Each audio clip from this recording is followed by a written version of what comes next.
Ինքը ձեր Սարիկը չի, ինքը Նիկոլի Սարիկն է, իսկ գիտեք Նիկոլը ում Նիկոլն է, Նիկոլն էլ Ալիևի Նիկոլն է, հիմա եթե դուք կիրակի օրը գնալու եք ընտրելու եք Նիկոլի Սարիկին, դուք ընտրելու եք Ալիևի Նիկոլի Սարիկին, ես ավելի քան վստահ եմ, որ արժանապատիվ գյումրեցիները կիրակի օրը դնելու են Նիկոլի վերջի սկիզբը եւ են բեսպրեձելը, որ հենց այս ռոպեներին, հենց այս հիմա կատարվում է Գյումրիում, մտել են ընդդիմադիր, ուրեմն քաղաքական ուժերի շտաբները, Մարտուն Գրիգորյանի, մյուսների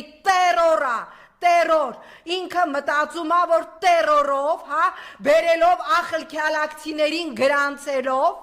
ինչի մասին ահազանգել է մամուլը, կարողանալու է Ալիևի Նիկոլի Սարիկին անցկացնել, սիրելի գյումրեցիներ, կիրակի օրը